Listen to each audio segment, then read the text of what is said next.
Good morning and welcome. Thank you for joining us for a better understanding of the Midwestern Higher Education Compact and our technologies, programs, and services. Real quick, a few housekeeping items. This call is being recorded, so we may make it available online. In order to ensure folks can hear, we will mute the line. The presentation slides will be available and emailed to you after the presentation. We also encourage you to ask lots of questions by using the chat feature located on the left-hand portion of your screen. We will be sure to wrap up our content to allow time for questions at the end. However, please use the raise hand feature on the chat if you would like to ask a question during the presentation. In the event we cannot answer all of the questions in the time allotted, we will respond after this event.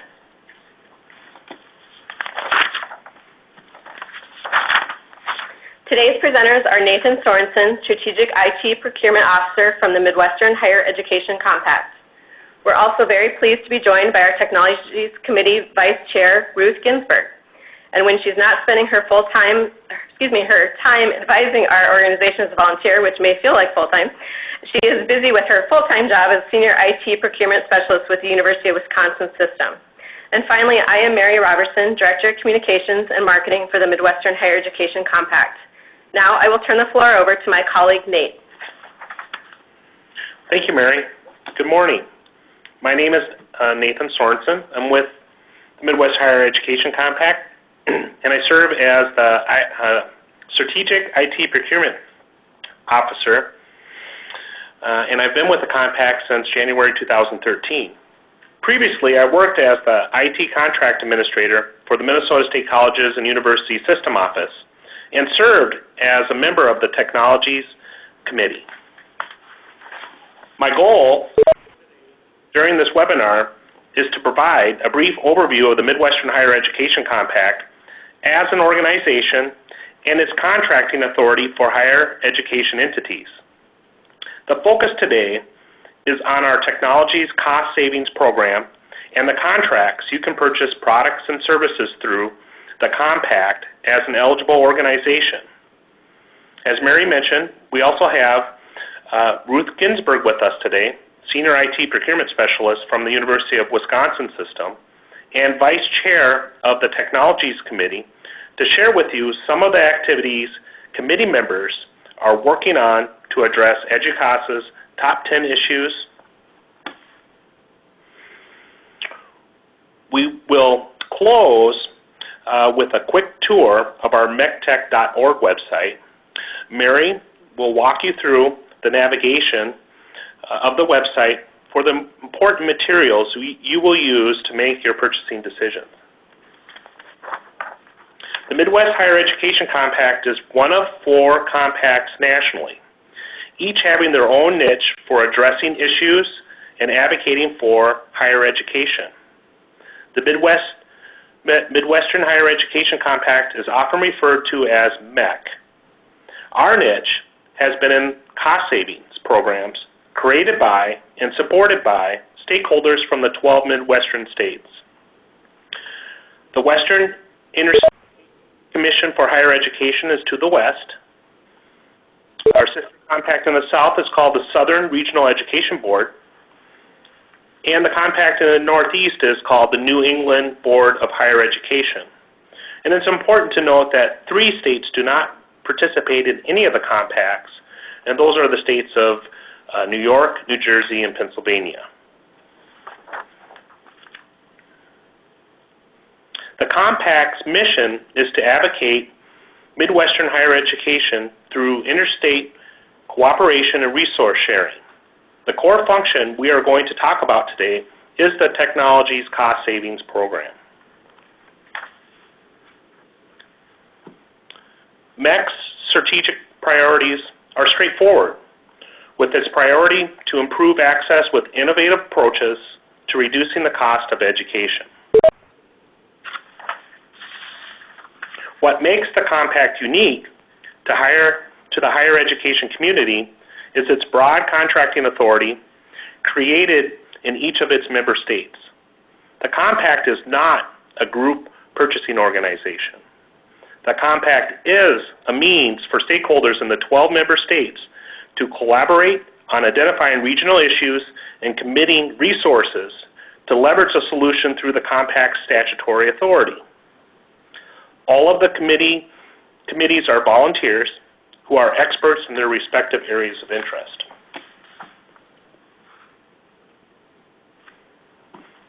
As a public entity purchasing agent, the Compact provides alternatives to conducting an RFP or utilizing a contract vehicle more suitable for an executive branch of government. Here is a list of the member states and the statutory authority recognizing the Compact's focus on higher education.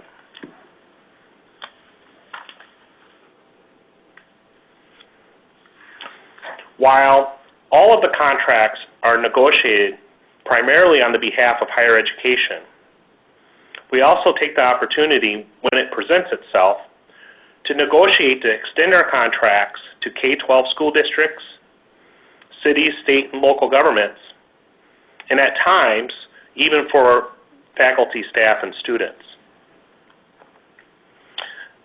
At this time, does anyone have any questions regarding MHEC as an organization, its contracting authority, or eligibility to use our contracts?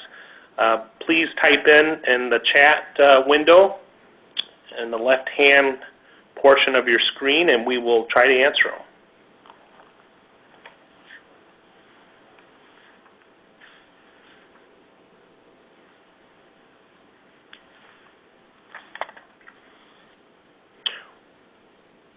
Well, we don't see any questions at this time, but, well, here comes one from Heather. Her question is, do we work with our purchasing office to know who can use specific contracts? And the answer would be yes. You definitely want to work with your purchasing office, and Mary will show you where you can get copies of our contracts and summaries of the contracts so that you can share that information with your business office.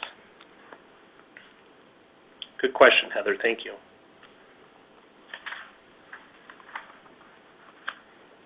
Now, earlier I mentioned that MHEC is one of 4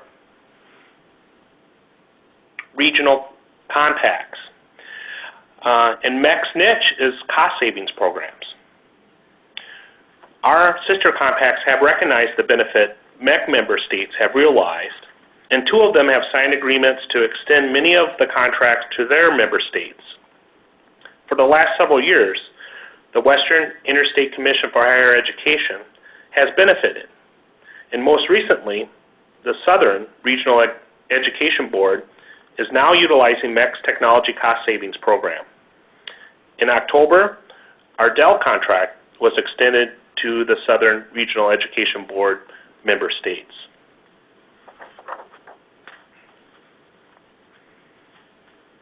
What I value most from MHEC's RFP process is the collective experience of the RFP work group and the structure of the RFP, giving the vendors an opportunity to be innovative with their responses, knowing the potential to have a contract in 41 out of 50 states. From my experience, the RFP work groups can clearly identify the vendors who get it and those who do not.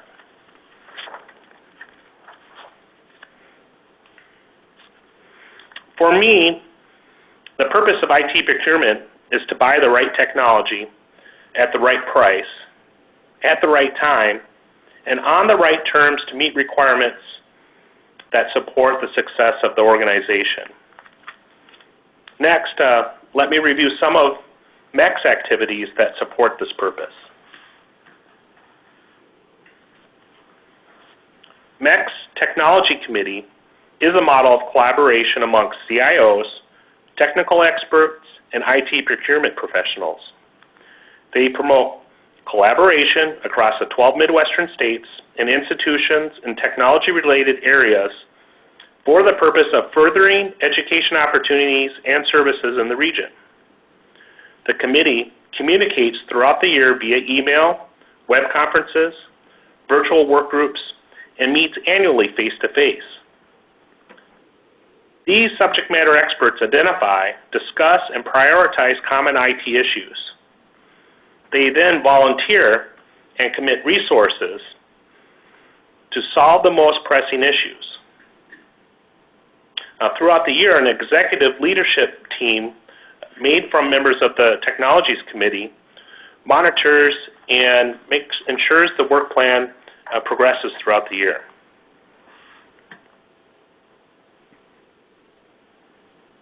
The charge of the committee is to think critically in a collaborative environment to generate ideas and innovative solutions to technology issues facing higher education.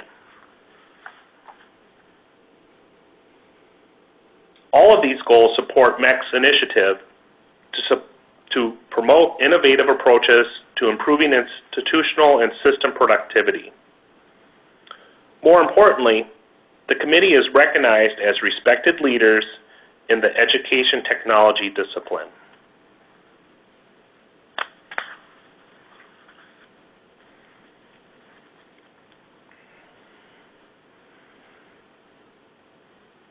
Here is a list of benefits of group purchasing.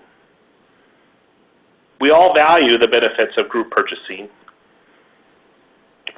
These benefits support the purpose of IT procurement: identifying the right technology, establishing a price ceiling, reducing duplication of work, and most importantly, the terms are on higher education terms.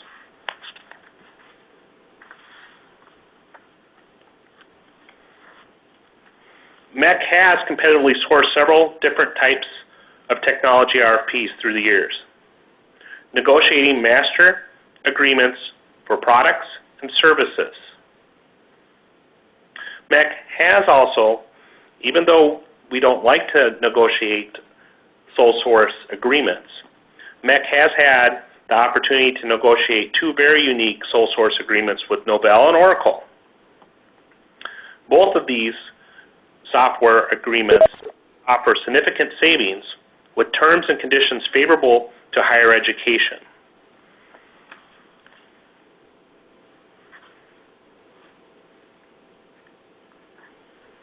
Here's some of our contracts currently in our portfolio. These are master price agreements that set a ceiling price or price discount. Vendors will quote using the contract products and services lists. Each contract allows an institution for large order discounts and price considerations with every order. After a review of our quarterly reports, schools are receiving discounts on hardware ranging from 4 to 13.5%. Our schools purchasing software are receiving discounts anywhere between 46% and 97%. And printers and peripherals, schools are receiving discounts off a list from 9 to 57%.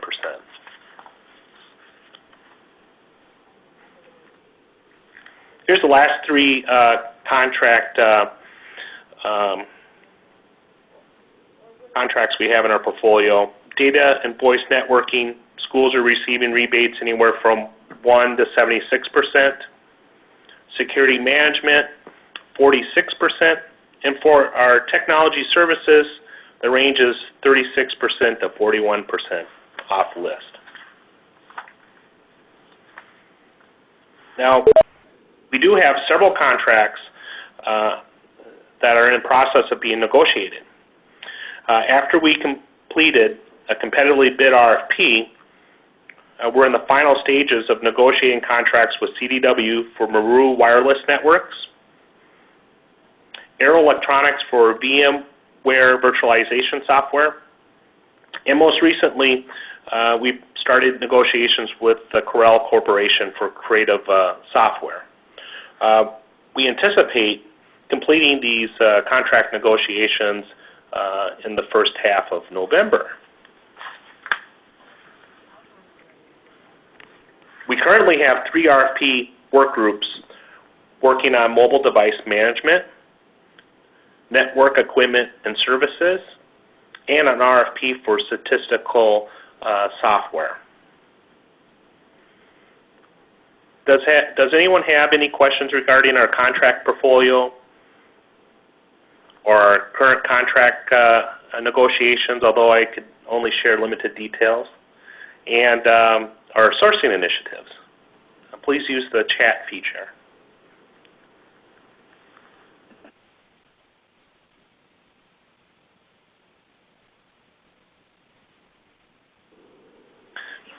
Curtis, good question. Anything on Adobe? Yes, we recently completed a creative software RFP for design, print, media, and web. We did get 5 respondents to the RFP, and the selection committee has awarded that RFP to the Corel Corporation. Is that enough detail for you, Curtis?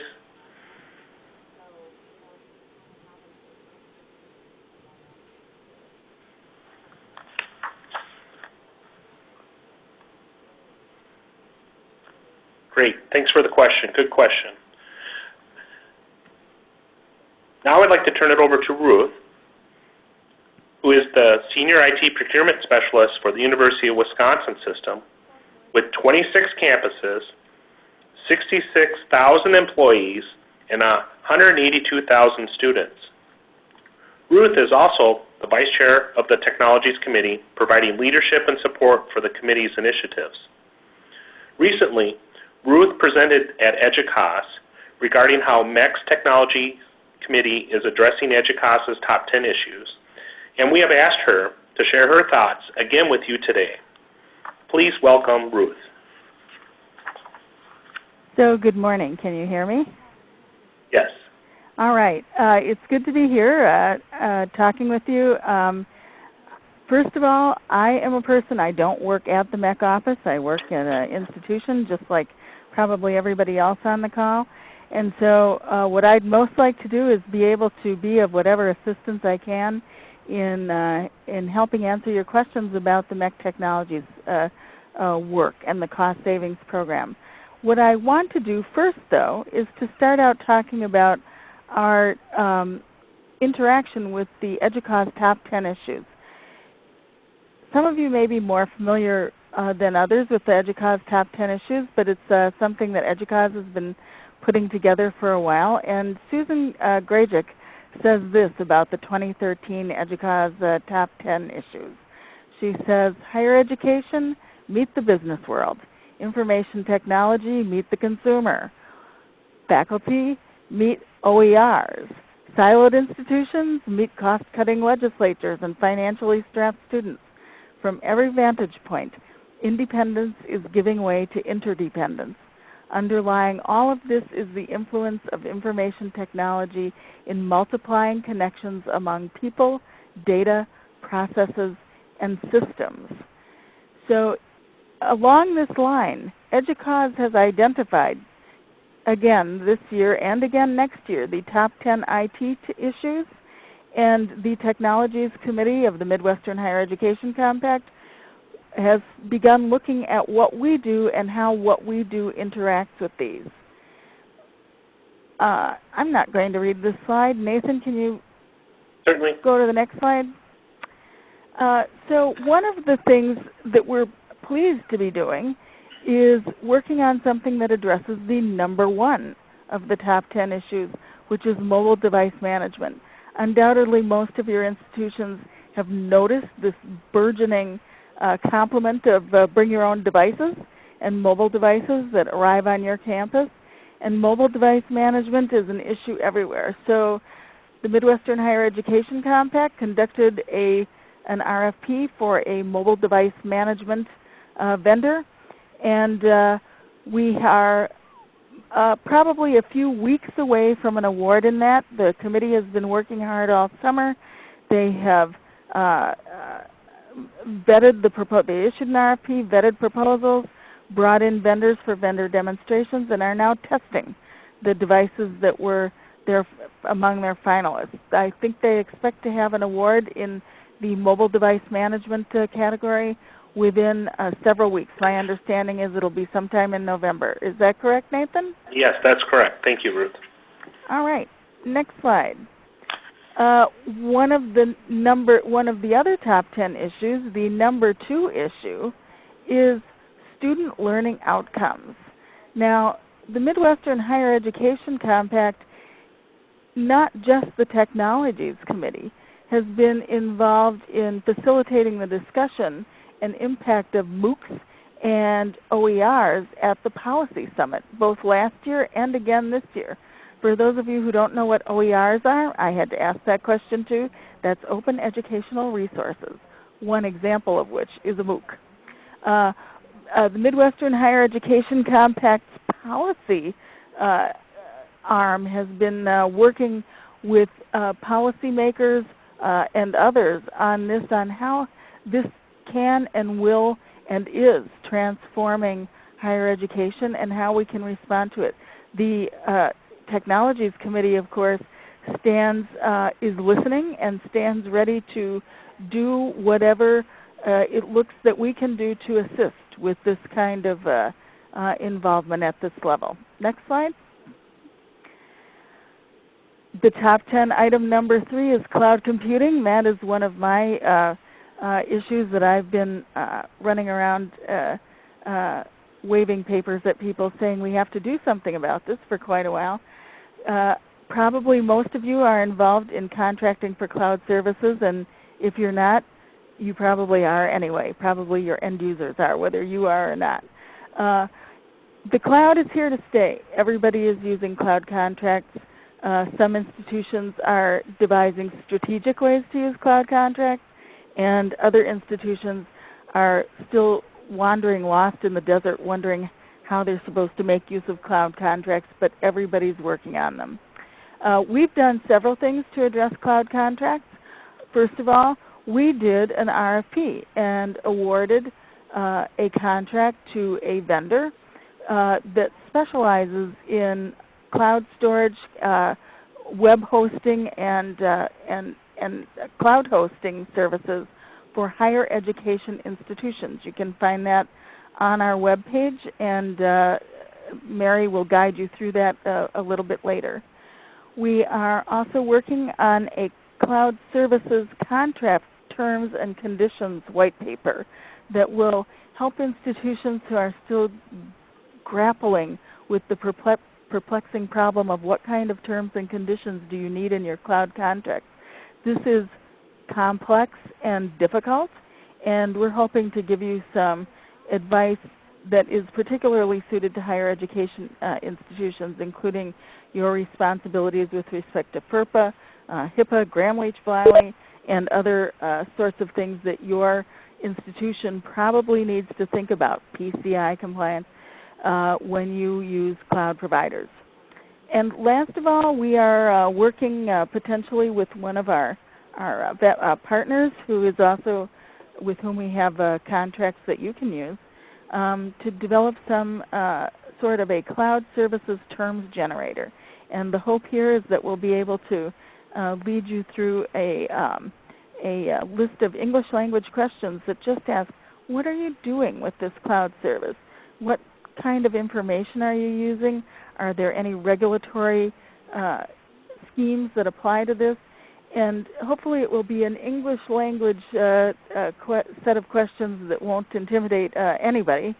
And when you get to the end, it will spit out the cloud clauses that you need to think about having in your contract with that provider. And we're hoping that this will provide value to those who also have to contract for, as at many of our institutions, everything from aardvarks to zebras, and don't have 24 hours a day to be thinking about cloud contracts, and so feel somewhat baffled about what kinds of terms and conditions they even need to look for. Next. We're also working on the number 9 EDUCAUSE Top 10 issue, which is transforming the business. MHEC is facilitating a working group of higher education leaders in addressing some of the strategic challenges in higher education, such as the consumerization of technology. It has constituted a Strategic Initiatives Advisory Committee, and which is working on issues that concern your institutions, such as regional and national articulation And transfer, for those that are in procurement and never knew what these things meant until we had to buy something that had to do with it, that means how do students get credit for courses they've taken at one institution in another institution? How do they transfer their credits, and how can they institutions cooperate with each other and make that go more smoothly? Advising, planning, and management analytics, which is big data, and business models to aid affordability. So the Strategic Initiatives Advisory Committee of MHEC is working on this. Next slide. There is a next slide. Yep. Is it not showing on your end? It is on my screen. Oh yes, and then of course there is the RFP and award for the Adobe Work-alike software, and I want to say something about that too. I participated on that committee. That committee took very seriously the job of looking at what Adobe's functionality was that people liked. We constructed an RFP such that Adobe could have been a proposer on that RFP, but that also invited other vendors that had other products to be proposers. We received 5 proposals. We evaluated those. The committee worked very hard and very seriously on this, and we brought in vendors to give presentations. And what we found, I think, was surprising. Now, we totally understand that at many institutions there are faculty members who say, we need Adobe, we need Photoshop. Photoshop is a verb, we need Photoshop.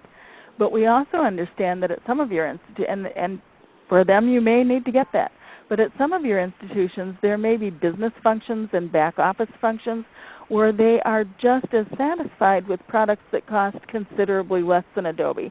And what we hope to do with our Adobe Work-alike contract is to give you some alternatives. Next.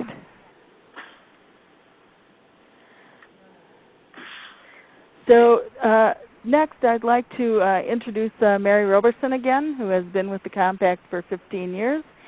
And she will talk about our website. But first, I will ask if you have any questions. And I can't see your questions, so Nathan will have to read them to me if they're questions for me. Okay.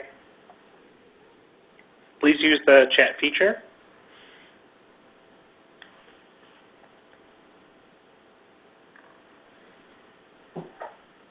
We did have one question come in. Will we be able to get a copy of the presentation?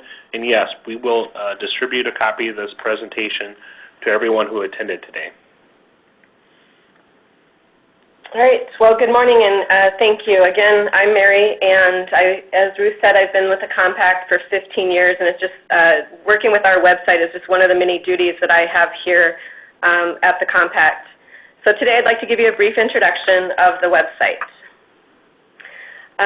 This is the URL for the MHECtech site. We keep referring to it, and we've had it at the bottom of the slides, but hopefully you've caught it here. The site may also be accessed from the Compact's website of MHEC.org under the Programs and then Technology Programs. This is the home page of our MHECtech website. However, before I talk about the contracts, I'd like to point out to you the About section of our site, located at the top of the page by the logo. You'll see it highlighted there in yellow. Our About MHECtech page offers a lot of helpful information about our Technologies Committee, their mission, as well as frequently asked questions, and our sister compacts, SREB and WICHE. One item, though, I would like to specifically point out is the section on getting the best value from our contracts. I would strongly encourage you to review these 13 tips before reviewing the contract pages. Going back to our homepage, you will note that you can easily access the same information about getting value from MHEC contracts on the bottom right-hand corner of every page of our site. It is also important to note that we update our news and events sections and information about recent contracts, RFPs, as well as upcoming regional and national events. If there is a technology or procurement event in your state, we'd love to know about it. Each of our categories of contracts and services are identified on the home page. By clicking any one of them, and as you will see here, I have selected data and voice networking. This menu also appears on subsequent pages of the site should you want to switch to another category, like software or printers and peripherals. If I wanted to learn more about Juniper, for example, I can do that by selecting their name in the menu or by clicking on the Juniper logo. This then takes me specifically to the vendor page for Juniper Networks. On their vendor page, you will note some of the contract highlights as well as the contract's terms, and at right you can see the contract eligibility. When I click on the first item for higher education, it takes me to the Juniper website with specific MHEC-tailored information. While many of the vendors we work with have a tailored website specifically for our MHEC contracts, not every vendor does. Our MHECtech website may give details on additional access information, for example, contract codes or PIN information to enter into the vendor site. In some instances, we have a vendor contact that we can refer you to directly. From any of the page of the website, you will find the ability to always access the contracts. You will see it glowing in the upper right-hand corner of the website. Okay, so I added a few rays for effect, but however, it is easy to access from every page. On the contract page, you will be able to access fully executed contracts with the vendors in PDF downloads, as well as any addendums or amendments to the contracts. As well, should you find your institution requesting more information about your state's ability to purchase or want to reference your state statute, you may link to them directly from our website, and you'll notice those on the right.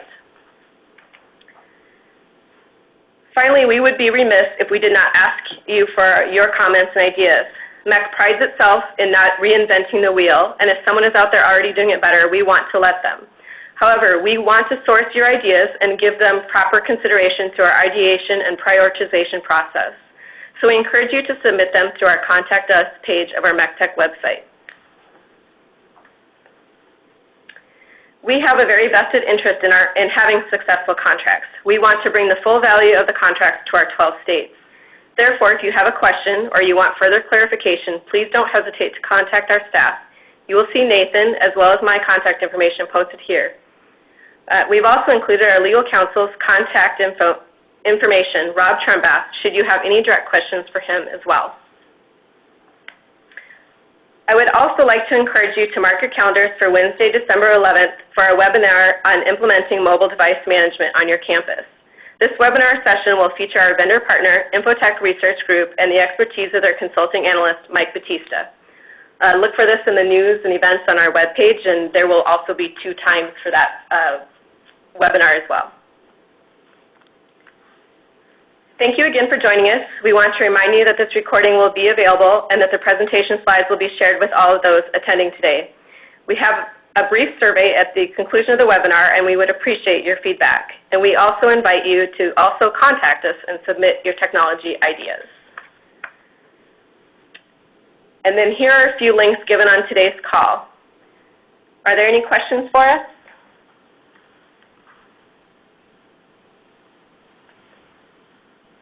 We'll unmute all the lines, so if anybody wants to just the conference has been unmuted. If anybody would like to toss out a question, we'd certainly be welcome to entertain them.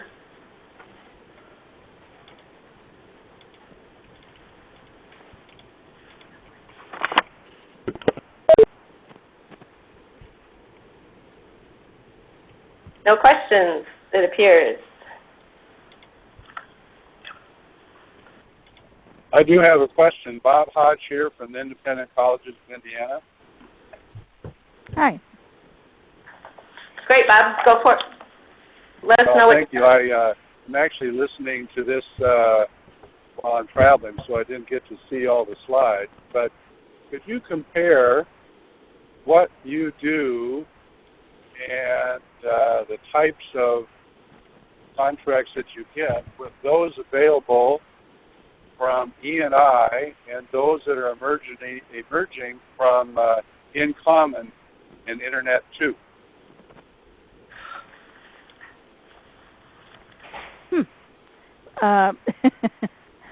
This is Ruth Ginsburg at the University of Wisconsin System. I can try to take on a partial answer to that. First of all, we don't have the kind of staff that E&I has, and frankly, we don't have the staff that in common, and NetPlus have either. On the other hand, what we do is member-driven, and probably more importantly, perhaps more importantly, to public institutions than to private institutions, what we do is already approved by the states in the compact, because we are an instrumentality of state government when we enter into contracts. So for those who have issues with some of these other groups, for example, some of these other contracting organizations may not do competitive solicitations for the contracts that they enter into, or some of them may not have the sort of procurement authority that your institution or your state requires, or you may have to do a lot of paperwork in order to ensure that you can do that. We do offer that advantage. Now, for those institutions for which that is not an issue, I really think you just need to do a comparison of the contracts and see which one suits your needs better. Nathan or Mary, do you want to say anything else about that? No, that's a great overview, Ruth. I would add two things. Yes, one is the instrumentality of state government, which the states are members of, and the entities within the state are eligible to use our contracts. But when I look at what E&I and some of these other group purchasing organizations are offering, they're more on the commodity end, and they're addressing a spend need, in my opinion. What I have experienced and observed with the Midwestern Higher Education Compacts Technologies Committee is that they are looking at what are the pressing issues, what are the pain points, and what solutions can this committee come up with to address. So I feel organically our contracts have a different flavor than if you looked at what E&I is offering for Xerox compared to what MHEC is offering for Xerox. The other advantage is the state being a member of MHEC and the entities being eligible to use our contracts, there's no additional paperwork to sign between us. The states already have taken care of that for you.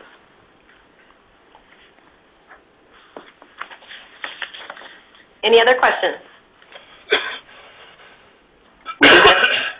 One in a similar comes from D. Greenfield. How do we take advantage of a vendor contract that might be with WSCA but not presently not on MHEC?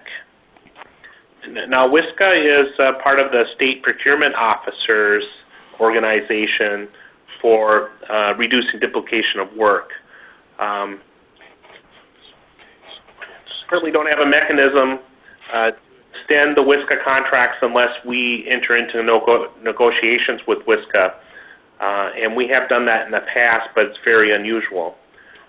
We do have in our work plan in the next 8 to 12 months to start a hardware RFP, which we would hope Lenovo would be one of those respondents. So this is Ruth Ginsburg from the University of Wisconsin system again. Depending on what kind of an entity your institution is, if you want to use a WSCA contract, if you're a state entity, probably your state needs to sign a participating addendum. If you're a private entity, I'm not sure how you use it. You'd probably have to contact the contract administrator to figure out how to do that. And, we don't really want to be in competition with WSCA. I think I can say that as a member of the Technologies Executive Committee.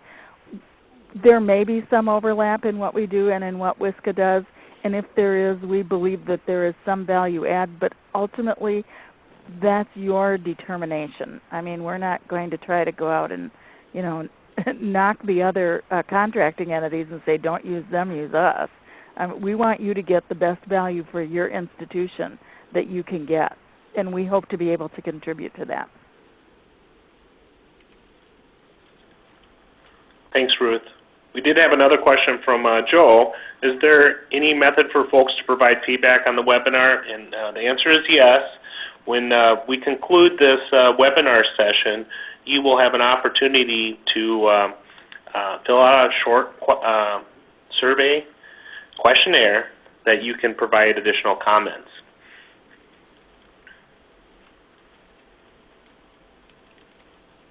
Is there any other questions?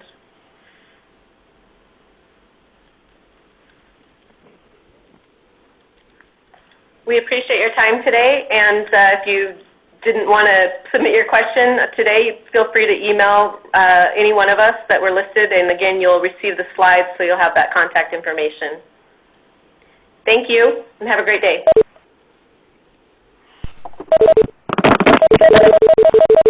Thank you. Please stand by.